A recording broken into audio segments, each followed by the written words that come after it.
day, students. My name is Eliza Blaine. It is 1775, and I have a story to share with you about the battles of Lexington and Concord. Before we get started, I will tell you just a little about myself. I grew up in a town right outside of Boston, and growing up, I was always very interested in journalism and the current news of the day and newspapers. And I was educated at home, of course. I was taught to read and write by my mother. I wasn't able to go to school past the third grade because girls just didn't go to school for very long. But I was fortunate to have a well-read and well-educated mother, and she was able to teach me everything that I needed to know. As I grew up, I realized that I really wanted to be a writer, and I wanted to report on the important happenings of the day. But it's not appropriate for a woman to write for public view. It's okay for women to write letters back and forth to family members or to friends, but writing for a newspaper is unheard of. So I had to quietly take a job with our local printer, and all of the stories that I write for his newspaper are published under the name Sam Smith. And my articles are very well received. If my articles were written with my name, Eliza Blaine, attached to them, no one would want to read what a woman had written. It would be inappropriate and unseemly. So my articles are published under Sam Smith, and they are very popular articles. You see, I'm not married, I do not have children, so I'm able to support myself any way I choose, and I chose to take a job with my local printer. And he's very happy with my work. He keeps my identity secret, and so I'm able to continue reporting on the happenings and the politics of what is going on in Boston. In Boston, we've had trouble with British leaders. They passed the Stamp Act, which was a very unpopular tax on paper goods. That was quickly repealed, but frustration with Boston has grown exponentially. And here in Boston, we are very unhappy with our British leaders. We feel they are treating us unfairly. They are not giving us our rights as British citizens. We've had shootings in the street, namely the Boston Massacre. We've had run-ins with the British soldiers that they have purposely stationed in our town to keep an eye on us and to watch what we are doing and try to bring us under control. The Boston Tea Party was a very large act of rebellion, but the British leaders did not see what they were doing and change their actions. Instead, they decided to punish us with the coercive acts. The coercive acts have been devastating to the economy and the happiness of Boston. This is my local printer, and he allows me to write stories, like I said, under the name Sam Smith, and I am able to have the freedom to move about the town and listen to what's going on. And no one truly suspects a woman of being able to write and report on what she is seeing and hearing.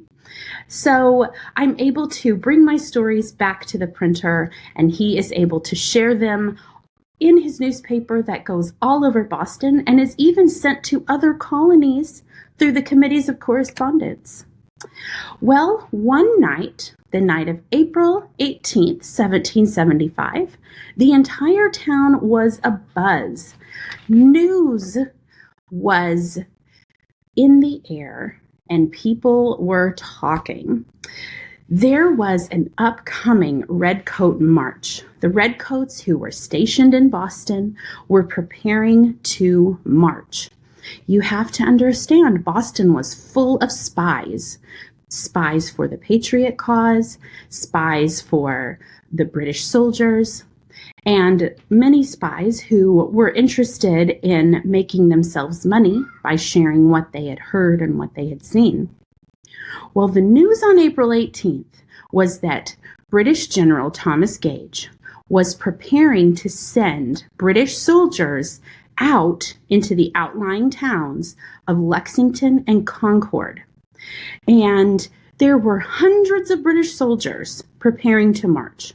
When you have hundreds of soldiers, you can't possibly do that secretly and quietly.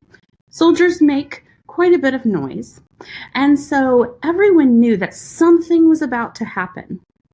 So the spies that I knew personally who would speak to me, they had learned that British General Thomas Gage was sending troops out into Lexington to look for and arrest Patriot leaders, Sam Adams and John Hancock. And they were also going to Concord because there were weapons and ammunition stored in Concord that were going to be used against, quote, His Majesty's troops, meaning King George's troops. So the goal was to arrest Patriot leaders and to destroy or capture the weapons hidden in Concord. I decided that I would follow the British troops. I would stay far back. No one's going to notice one single woman traveling behind, staying far back, minding her business, but also keeping an eye on what was going on. I did hope, however, I wasn't sure at the time, but I did hope that some brave souls were traveling quickly out to Lexington and Concord on horseback to warn the countryside that the soldiers were preparing to march out to them. Hopefully that was happening so that the lobsterbacks is an insult that we use to call British soldiers. We're referring to their bright red uniforms. I hoped that the lobsterbacks would be met with some resistance and not be able to accomplish what they wanted out in Lexington and Concord. My focus was on following the British troops and seeing what was happening so that I could report in the newspaper through my writing. The march lasted all night. It was long. It was tedious.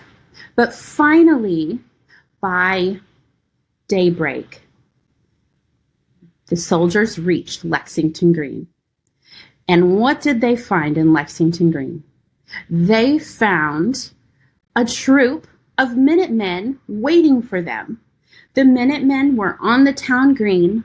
They were ready, they were prepared, and they were willing to fight back against the British soldiers. A few shots were fired. Sadly, a few militiamen were killed. But the British soldiers, they weren't able to find John Hancock or Sam Adams, so they moved on. They marched to Concord. They're looking for the weapons and ammunition that were supposedly stored in Concord. But fortunately, they did not find anything. They went from farm to farm to farm, and they did not find any weapons.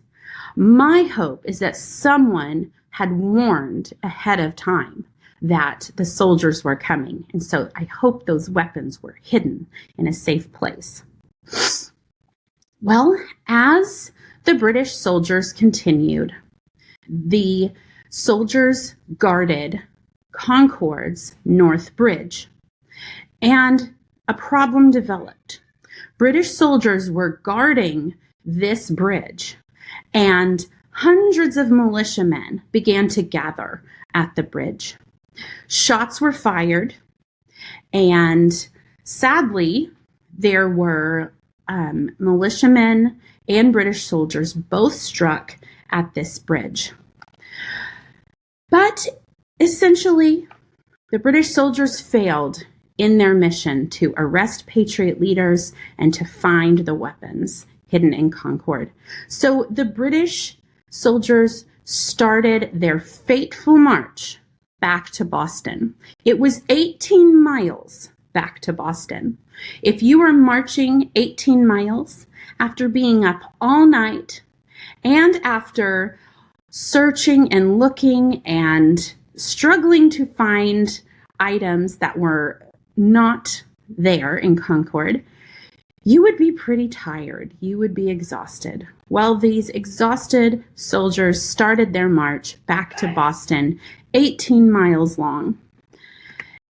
And it was a tragedy what happened on the way back to Boston. They followed a path back to Boston they thought would be safe, but by this time of day, thousands of militiamen, all of these towns surrounding Boston, heard what had happened in Lexington and Concord. And there were thousands of militiamen who'd gathered all along the 18-mile path, and they fired at British troops all the way back to Boston. I witnessed British soldiers being shot, wounded, sometimes killed, and they had to be left behind by their soldier friends, by their soldiers who cared for them. They had to be left behind because the British soldiers were being fired at from behind rocks and behind buildings and trees. And they had to rush back to Boston to preserve their own lives and safety. So I know that there are many British soldiers who were unfortunately killed, and their bodies were buried along the path by kind, good Samaritan colonists. By the end of the march, soldiers finally made it back to Boston. They had failed, and they had learned a valuable lesson. They had learned that colonists were willing to fight back. Colonists were not going to accept the unfair treatment that was being given by the British military and by British leaders. And I dare to say that this is a turning point. I do not believe now, after what I witnessed, I don't believe that the colonies and Great Britain can come back together and repair the relationship. I do believe that there will be cries for independence. I believe that there will now be a push to declare independence and to break away from the tyranny of Great Britain. I am off now to go write my story for the newspaper under the name Sam Smith, of course.